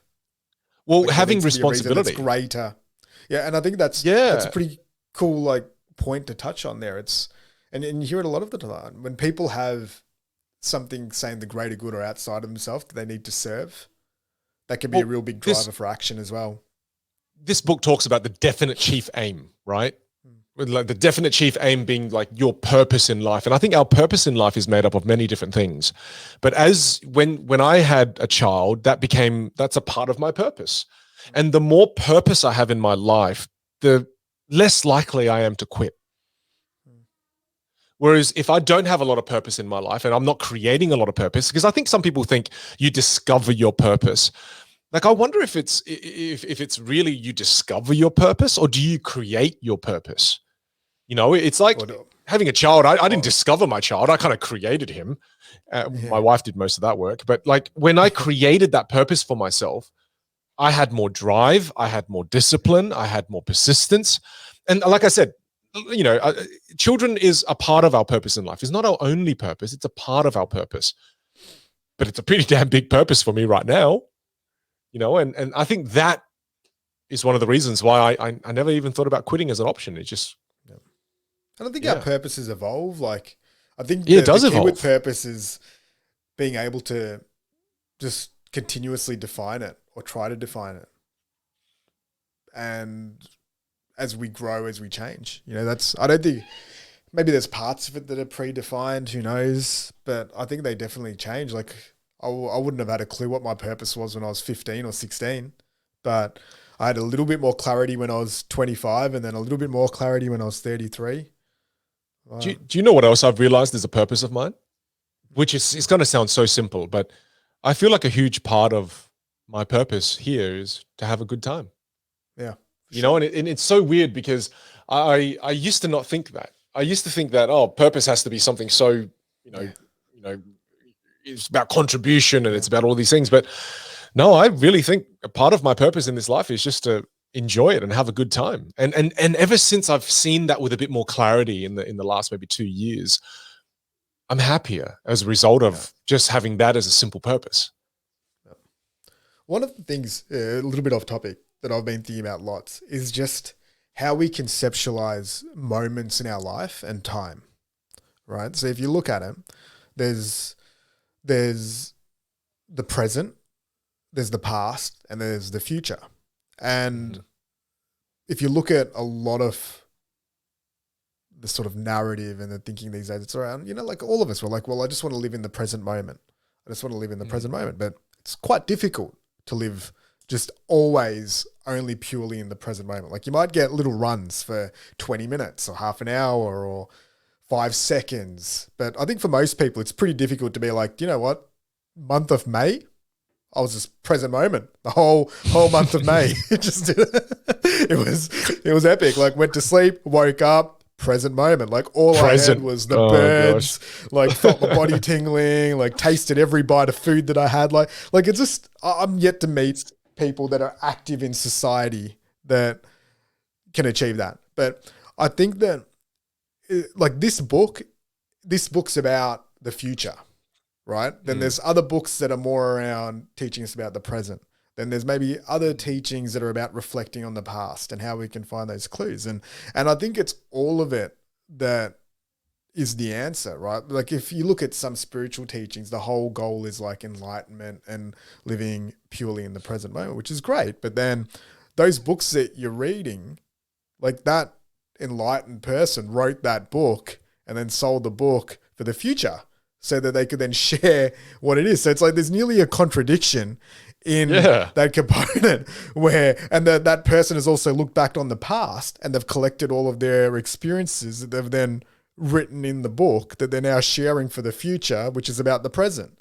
So it's like there's this whole component where I think it's around like embracing all of it, right? So if you look at this book, there's going to be parts of us where we have to look at the future and the things that we design that we want to then achieve. Then there's going to be parts where, all right, I've gone way too far in the future and I'm completely missing life and the experience which is right now. Like there is a truth in that. Like the only experience that you can have truthfully is right now. Like you can't experience the future. You don't know what that feels like. You can't truly like live in the past. The past has happened. Like even if you're living in the past, that's right now in the present moment that you're thinking about the past, but you're still in the present moment. So it's around, I think when you go back to even the concept of purpose, it's like, well, it's a bit of all of it. I think that people will have some parts of their purpose, which is maybe about the future. They'll have some parts of their purpose, which is about having fun and enjoying right now and embracing the moments. They'll have some part of that, which is learning about. They've already fulfilled. Yeah, that's already happened. Like having your kid already, like that's something that happened in the past that you're still now nurturing in the present that you're going to be planning for in the future. I can't remember what book it was that I was reading, and one of the questions that was asked is, it was a really cool question. It was something along the lines of, say you find out that you've got cancer and you've got 1 month to live, but then you also find out a month later there's going to be an apocalypse and the world's going to end. How does that then change your current actions, right? Because most of the time when that question's asked, it's like, well, what would you do if you only had a month to live or 6 months to live? But then what would you also do if you now knew that there was no future for anyone else or anything else that's out there? Like, would you go and write your book? Probably not, right? Would you, if you're into cancer research, would you go and finish off that piece of work to cure cancer? Probably not, because there's then no future. So it's interesting as human beings. Not only do we then care about the future of ourselves, our families, and everything else. But it's also about the wider society and the impact that we can have. So there's so many layers that we're trying to fulfill. I'm like, wow, that's pretty. Wow, I never thought of that, because one is the end of your future, and then one is the end of all futures. Yeah. Oh, that's really fascinating. That's another episode. Yeah, I mean, it's just that there's a part of us that seeks. We seek that impact even when we're gone. Yeah. We almost want to still be here. You know, we want a part of us to, I mean, I think that's aligned with whether it's a book or a child, right? Is that we feel drawn to these things because we don't want to be forgotten. We want to be remembered. I mean, even when you watch the old medieval shows of the Vikings and stuff, and the ultimate insult you can give a warrior is, I'm going to remove you from the history books of time. Yeah. You know, it's like the ultimate insult, and we no longer sing songs about you. We'll burn all the books that wrote about you. And it's like, that is the ultimate fear that kings had, was that you're going to remove me from history. You know, it's funny how we desire that. So part of our purpose is, you know, that long lasting impact. Wow. Yeah. Why did you bring this up? I don't know. Just freestyle there for a bit. Yeah, that's really cool. Something about you speaking about purpose and like the different types of purpose now it can involve. But well, there's purpose in the present, purpose you've already fulfilled, and then purpose in the future that you're yet to discover. So it's like 3 forms of purpose, right? Yeah. And I think a part of that is like reading books like this, or self-development in general, allows you to continually add new pieces of knowledge to help you solve the equation of purpose. Yeah. Because it's like purpose is this massive algebra equation with so many unknown variables. And I think every time you read something like a book, you know, Think and Grow Rich, it might just give you X, but then there's also Y, Z, A, B, C, D, E, F, G. Like there's so many different components. And one of the conversations I was having with a friend, you know, last week was I was just simply saying that I think purpose is something we create. You know, it's not, I don't think it's something we discover. Maybe part of it you discover, but a lot of it you can just create. You can create your purpose. What do you want your purpose to be about? And I think when you create you've got many different things that make up your purpose, then it helps you become more persistent, to bring it back to what we're saying. Persistence is really having a strong purpose, or multiple of those, you know, multiple purposes. Sure. And I remember why I brought that up as well. It's because it resonated when you said part of my purpose nowadays is just to have fun. And I think it's about, to me, just adding on that, it's about embracing all of it, like the whole experience, you know. And that was one of the things that was just sort of sticking out as you were speaking of that. And that's why I spoke about the moments. Like to me, so much about life right now is just creating cool moments and enjoying those. Like that would be a big part of my purpose, or embracing other moments, even if they're not that cool, but being aware of them and learning from them, whatever it is. But like, I'm really into the moments at the moment. The moments at the moment. Well, I think I am more so in the last couple of weeks, because 2 weeks ago I had a near-death experience. I don't think I've even told you about this yet. Oh, what? But yeah, dude. Okay, so I was driving in the car, and Craig and I were sitting in the car, and we were at an intersection, and the light turns green. So I just go, and I'm right at the start of the lane. So I just go, and then all of a sudden my car just brakes really hard, and like kind of shocks us because we go against the belt. And this car ran a red light and just zoomed past. It came out of freaking nowhere, and it shook the hell out of me. Did your car see the my car stopped? I didn't stop. I didn't see it, because like Craig and I were just engaged in a really good conversation. So I was just looking at the road, and I just, you know, and I just took off and went, and my car stopped us. And this car missed me, dude. It was so freaking scary. And like, I was shook up for that entire night. And I just realized that, man, I could have just died at no fault of my own, and my life could have just ended in that moment. And it's why it brought to the forefront of my mind that a part of this life and the purpose of life is you just enjoy your time while you're here, and not to take things too seriously. I think that has stuck with me since that for the last 2 weeks. And it's just so crazy to think this all could have come to an end. Yeah.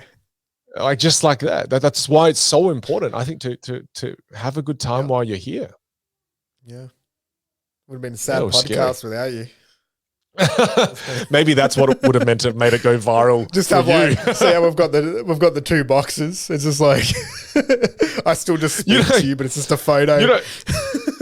You know what would make it go epic viral is if we both started the podcast at the same time. This is no podcast. No one would be here. It would just be an episode of just silence. Oh, just be 5 seasons of silence. So billions of views, just nothing happening. Yeah. Well, another thing that I really liked about this book as well is the idea of the mastermind, right? I feel like what you and I do often is a form of that. It's being able to talk to somebody else about the goals that you want to achieve, and then the other person is helping you move towards achieving that goal, and you're helping the other person move towards achieving their goal. There's something so beautiful about that. And it talks about how, in the mastermind, the way it talks about in this book is how it allows you to access this extra mind, and the analogy that they use in the book, I really kind of adore it as well, is that, when you get 2 batteries and you put it together, it's stronger. Yeah. Right. And it's kind of when we put our 2 minds together, we create almost this third entity, which they call like the mastermind. And it's essentially, if you put a group together that has more than 2 people, or 2 people or more, it's a mastermind. Yep. 1 + 1 = 3, right? Yeah. And I really like that, because whether it's with you or with some of my friends here in Adelaide as well, I love coming together with a common purpose of helping each other. It's so cool. I think if you don't have a mastermind, then you're missing out on. There's something there, and I find it hard to describe now that I'm trying to describe it. But I think a huge part of a mastermind is alignment and connection, and I think men need it. I'm sure women need it too, but I think women naturally come together in their friendship groups and almost organically create a mastermind. Whereas I think for men, we don't really do this. Yeah. When we probably need it a little bit more structured. Like we need aligned with some sort of activity or something. Yeah, we do. We do. Whereas I find my wife, when she gets together with her girlfriends, naturally they'll get around, they'll have a nice meal together. Then one of them will bring up something, personal, and then they all kind of help each other. And so there's like this natural organic thing that happens with a lot of women. Whereas men, it's just kind of, unless we actively make time for it, we don't do it. Because it's the whole, how you going, mate? Yeah, all good. How about you? Yeah, all good. Yeah. Okay. Yeah. Whereas Chantal will come home and like with proper stories, she'll know everything about her friends. Like I'll go spend 8 hours with 5 of my mates. She'll be like, "Oh, how's blah blah?" It's like, I don't know, like not sure. We're just hanging out. We played golf, just watching a game. Yeah, exactly. Yeah, right? That's right. Yeah, it's like we don't talk like that. Like I didn't want to burden him with conversation. We just wanted to hit the ball. It's like, I didn't want to burden him with connection and growth. I just wanted to get straight to the alcohol. Hilarious. But yeah, I think you're right. And I think going back to the mastermind thing is, you mentioned it earlier in the episode, how hard it is as we get older to make genuine friendships. The mastermind's a way of building connections. Like just joining any type of community is something that fires people up. Like I get to see it firsthand with Future Golf, and I see the power of people that come together with some sort of common purpose, right? And in ours, it's simple. Like it's just playing golf, but there's so many stories about members that have played around with somebody and they've then become lifelong friends, or they've started a business, or they've they've shared some problem that they're going through, and they've just been like, geez, if I didn't get to share that with that person that day where I didn't really know them and I felt pretty safe to be able to open up a little bit, it's like, wow, that's powerful. There's something in that. And I think the same thing happens with all sorts of communities like this. Like it's very rarely about just what it is that you're doing within that community. Like if you join some business networking group, like, yeah, you'll probably hear a couple of good speakers and they'll give you some topical stuff. But most people that are part of that group, the thing that they're going to value the most is the friendships that they make out of it, or the relationships that they build. It's the same with going to uni, I think. like, I don't know about you, but when I look back on my uni experience, I don't remember any of the content, but made some really great mates. I learned all these other skills that were outside of the actual thing that we're probably there for. And that's where the value was, whether it was travel or figuring out how to earn enough money to purchase the textbook so we could pass the exam. Like all these Well, I lessons, mean, but, yeah. I know you're talking about connections with people in general, but I feel like when this book was talking about the mastermind, it was talking about, this is a mastermind that you create with the goal of building wealth and getting rich, essentially, right? Yeah. So it's kind of, it's not just a general group of people. That's true. It's a specific group of people for a specific purpose and cause. I like And that. and I think that's important to kind of point out because it's not just any group of people. It's not just going to, I don't know, a golf club and meeting with general people. It's you're kind of handpicking these people. Because let's take, say, for example, there's a group called EO, Entrepreneurs Organization, right? And I've done a bit of work for them in New York, in Los Angeles, here in Adelaide. I'm about to do some work for them in Sydney later this year. So EO is a group of entrepreneurs that come together on a monthly basis, and they have this thing called forums. And the forum is essentially a mastermind. It's a group of 6 or 7 of them. I'm not sure what the number is exactly, but they come together and they have a precise process that they follow.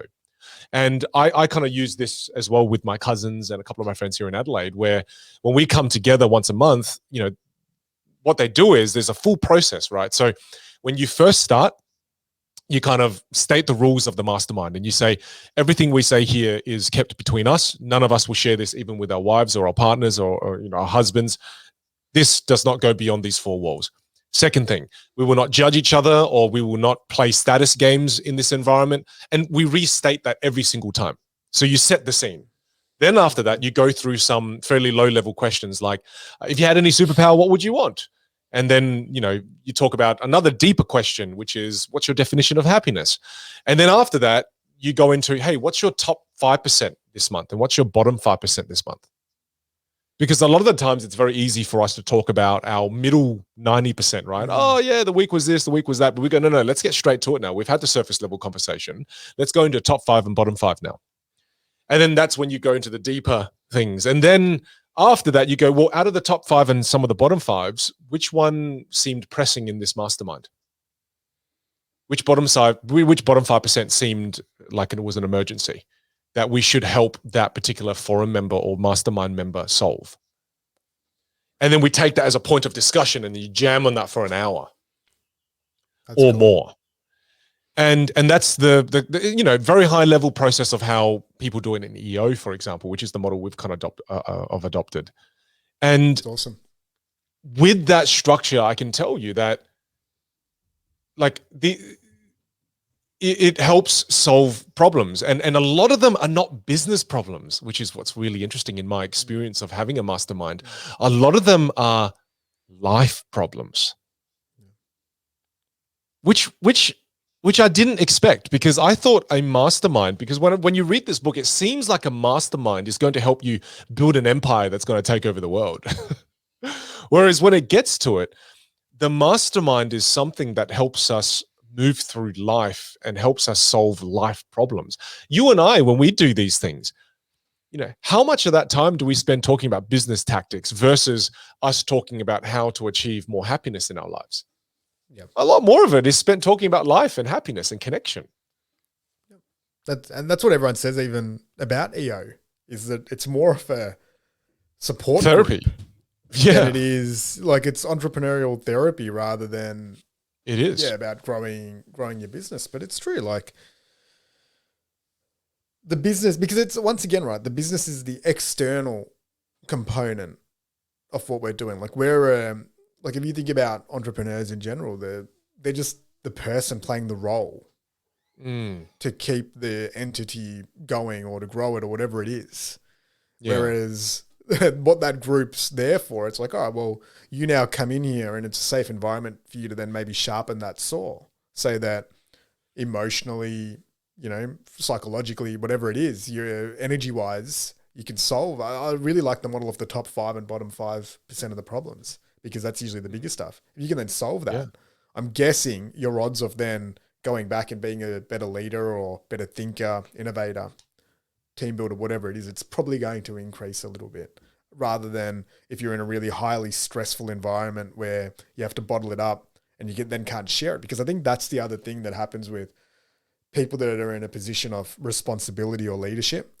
It's very hard to then open up That's unless right. you're opening up to other people that are in a similar position of leadership and responsibility. And I think that's where the power of that model is too. But really cool process. I love the rules as well at the start. It's awesome. Yeah. Yeah. And I'll say this as well, is that's something that I didn't read from this book, was the importance of the mastermind almost from an emotional standpoint. I feel like when you come together with a powerful mastermind, you've got to be careful that there's not someone, like, you've all got to kind of be on the same level, because the danger of, and you have to see each other as being on the same level, whether you are on the same level or not. Because one of the problems with the mastermind is everyone tries to be the hero. Do you know what I mean? You've got to be careful of those kind of groups as well, where there's one person that always needs help and then everyone's trying to be the hero for that person. Yeah, that's one of the dangers. I mean, I think after doing a mastermind now for a while, you've just got to remember to treat everyone very equal and see everyone as being an equal. Otherwise, that the hero and the victim kind of happens in the mastermind. That kind of causes the mastermind to fall apart. I love in the book too, there's an example of an imaginary mastermind where he picks, so he calls it, like, I think the Invisible Council. And he picks 5 people. Like, I think he's got like Abraham Lincoln, he's got Thomas Edison, he's got Andrew Carnegie, he's got whoever it is. But then before he goes to bed, he has like this meeting, which is imaginary, with these people. And I remember actually doing this, like, oh really, exercise, like when I read the book the first time, and it was surprisingly interesting and cool. Like, because you get in there, and I can't remember who I had in. I think I had like Muhammad Ali. I might have had Steve Jobs. I can't remember. There might have been, I think, Michelle Obama in there. Like, there was like a group of 6 or 7. And I remember having the meeting and there was some sort of thing that I was trying to solve. And you actually do start picturing like what that individual would say in that meeting. Like, now I don't think I took like maybe. Did any of them say anything profound to you? Yeah, I think so. Like, I think there was like, it's so long ago, but I'm trying to think back, and I think like Muhammad Ali would have just had confidence and charisma to it. So whatever the situation was, I think his advice was like, like, just go at it. Like, dude gives a shit. Like, just do it, with his style of outgoingness. Cool. Yeah. Yeah. I think Steve Jobs was like just around, like innovate through the problem, think through the problem. Whatever it is, there was, I can't remember, there was another one where there would have been like, add a bit more heart to it, a bit more connection to it. So it's like, like you just go, you kind of envision what their personality types would be like, and then get them to. It's such a powerful tactic. It's such a powerful tactic that allows you to look at problems from multiple different perspectives. I forgot about that. I might do that again, to do a little invisible mastermind, because that's the other thing, right? Like, if you're not in a position where you can go and connect with 6, 7 different people, or you can handpick them and then meet up once a month. Yeah. It's the same way as, do you need your mentors to be physical, or can you get a mentor from a book? Like, I think this is the other thing, is like, can you make your mastermind like whoever you want? And you probably have enough data sets around what they're about to be able to have an imaginary conversation with them, if that makes sense. That's so important, your imagination, because that's another point that the book talks about, right? The book talks about the importance of your imagination. And, like what we said at the start of this podcast, was that the importance of thoughts. Thoughts are everything. Everything started as a thought, right? The chair you're sitting on started as a thought. The TV, the mic we're using, the streaming, the internet, everything was just a thought, and then it became reality. But you've also got to think about your imagination, because sometimes a thought can come to you, but your imagination enhances the thought. And how often do we allow ourselves to play with imagination? I'll share a cool little problem-solving technique as well that I've used heaps of times over the last 5-6 years. And if I've got something that feels like an overwhelming type of problem, so it's something quite serious, you know, when you get in the monkey mind and it's doing the pros and cons of every single side, what I'll eventually end up doing if I can't solve it and I'm a bit uncertain on it is I'll just sit on the chair, close my eyes for 10 or 20 minutes. I'll ask a statement about that problem. So it'll be like, all right, how can I solve X? You know, it might be as simple as that. And then I'll just sit there silently, eyes closed, and then just write. I'll have a piece of paper with me or a journal, and I'll just write down all the different thoughts that then come out. And funnily enough, like if doing that for 20 minutes, generally it gets to the point where there might be 5, 7, 8 different thoughts that have come out, but they're all out of my head now. They're on the piece of paper. I'm only focusing on that one thing rather than allowing it to consume the whole day. Get it out there in 20 minutes. And at the end of it, it's like, all right, well, let's pick one of these actions. And once that action's done, or it might be to take no action because now we've evaluated it all. It's like, oh, we'll just need to just accept this and move on. But then it's parked, it's finished, it's over. It's on the piece of paper, it's been jammed on and it's over. But so many, I'd say 60 to 80% of the time, there's some solution that's already within us that we already know, but we just need to unearth it and unlock it. So there's power in contemplation, on journaling on things, on reflecting quietly on them, rather than just trying to use that logical part of your brain to just barge through and solve the problem, or what we all do, which is we just punish ourselves with the thought of whatever that situation, that problem is for a day or two without doing anything about it, which to me, I hate that one the most. And I think you provided an insight there too, in that when you are overwhelmed, it's hard for you to engage in your imagination. Yeah. I think when your mind is more clear, you are then able to play in your imagination more. You know, if you're bombarded by all these worries and these thoughts, where do you have the cognitive capacity to imagine anything? So writing these things down, I think, is going to help stimulate your imagination more, because you're clearing your mind and having room for imagination to occur. I mean, that's what I wanted to speak to, right? Was that I'm trying to think, when's the last time I used my imagination to really paint? Like, when do we paint with that paintbrush? It's not often, because when I look at my son, or, you know, when I was at your place a month ago and playing with the kids in the lounge room, it's just, you know, your boy and my boy immediately imagined this game up where they just created a circuit where they'll jump on me, then I'd throw them onto this, and to them that was the bridge, and then, you know, they were jumping onto the beanbag, which was the mountain, and then this bridge to mountain to me, and then there's this. They just created this game in their head, a world, and then we'll play, yeah, like this world in their head, and they were playing it, and then, yeah, all of a sudden the ground was, you know, this deep ocean, and your son was saying, "Oh, don't let Xander fall into the water," and it's like, they're engaging in their imagination all the time. And it's like, when do I make time and space for imagination in my life now? Maybe it's not for work purposes. Maybe it's just for fun. Like, when do I use my imagination? I can't say that I do often, you know, if at all. I mean, I'm trying to think back now. What about you? I mean, this book talks about the importance of it, you know? Yeah. Do you use it much at all?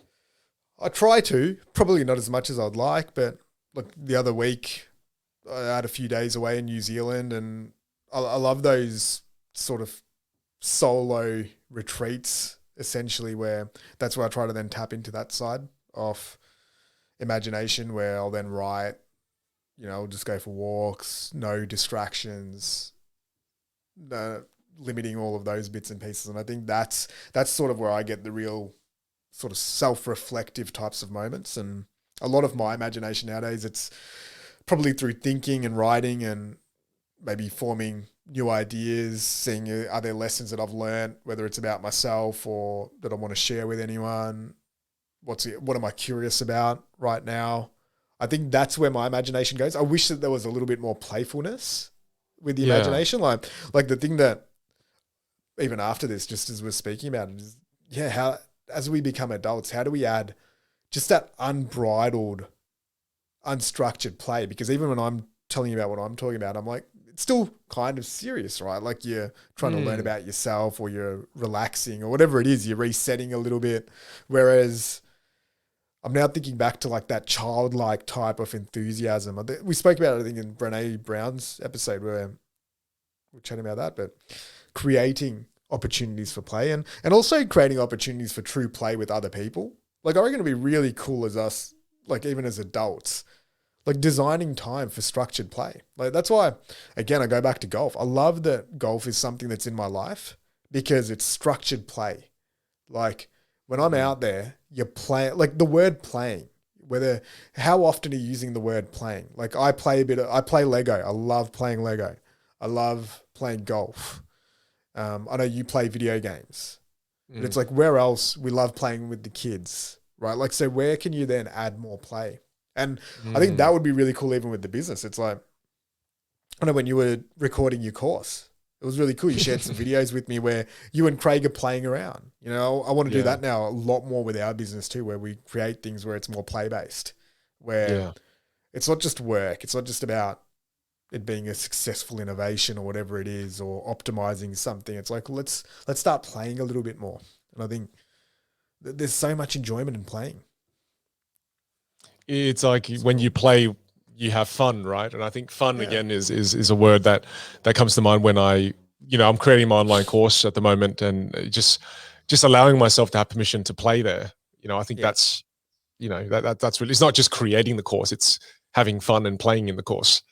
I think that's important. It doesn't matter what happens with the course, because worst case scenario, everyone hates it. At least you could be like, well, I had fun building it. I had fun creating it. It was playful.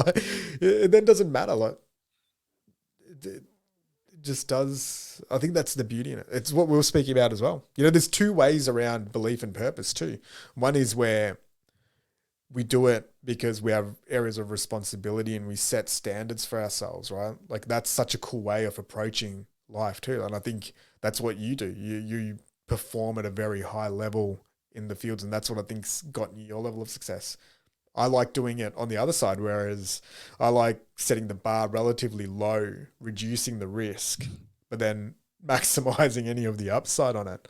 But the results, like it just means that we all have different ways that we approach it. Like if you go and tell someone that's probably got more my personality type and you say, hey, you have to become the best in the world at this within a year, it's probably going to flip them out and they'll end up quitting, whereas, and then you give somebody my approach that's a perfectionist and that has high levels of standards, they're going to be like, this is the most pointless thing I've ever seen. Like, there's not even enough effort going into this. So I think it's awesome that we've got two unique ways that we approach doing things. And I hope for the listeners out there, it shows you that there's different ways to be able to attain different outcomes. And there's more than just two ways, out of the two ways you just described, there's so many others, right? They're the ones we use. Yeah. And I mean, if we kind of, as we wrap this up as well, when I think about this book, the title says it all when it's Think and Grow Rich, right? Think and Grow Rich. It kind of really showed me and really presented to me in a way that opened my mind that it all begins and starts and ends with you. It's kind of like how we say that life is a single player game as much as we play with others. It's a single player game, and it happens up here in your head. And this book teaches you many different ways to be able to master that game internally, right? Understand how the external environment impacts you, but then also understanding how it all starts with up here, man. It all starts with up here. And if you put yourself into a good state and you fill your life with fun and love and desire and purpose and clarity, then you're creating the optimal environment for you to be able to connect in with the ether, to be able to have good ideas come and flow. It's like a radio that is in tune with the radio station. If you're not in tune and you're not receiving the right signal, then you've got to change the channel in your head. And it kind of teaches you that you have control over changing the dial and changing the channel and changing the station. So if you're not happy and you're not enjoying the music you're listening to from the radio station that you're currently receiving, there are a lot of things you can do that are within your control. And if you check this book out, you can learn how to change channels so you can receive the right type of music for the right type of journey that you want to go on. For sure. And I think just being attentive to that, like when you are tuned Yeah, in, attentive. like attentive. That's good. like act on it, because you don't get those moments all the time of like when you're feeling inspired or you're feeling creative, prioritize it and really go at that, because it might be another month or another year or few like 2 weeks until you get that feeling again when you tune into it. So I have nothing more to add, my friend, unless you do. I'll just add one last thing. I think, again, this is a really good mindset book. I think it's a great mindset book to introduce you to the world of self-development. And then if you want more pragmatic things, there are books like Atomic Habits that go into all the pragmatic actions you can take that are fully backed by psychological evidence. This is a great book it's almost kind of like it gets you in the mood. It gets you thinking big. It gets you kind of at a very high level. Just don't listen to the audiobook with the guy reading it from the early 1900s. It will drive you insane. Yeah, it's like your kind of eccentric grandpa. It's like the original version of the wisdom, and then it's been refined over 100 years nearly. It's like when you watch comedy from the early 1900s. It's very different to this era. So you just kind of take it with a pinch of salt. And otherwise, look, I recommend this book, and I definitely see this book as a book that has definitely helped me on my journey. I hope you all enjoyed the podcast. And if you do, please subscribe to us on Spotify and iTunes and leave us a review if you would. Otherwise, we'll see you in the next episode. Thanks, everyone.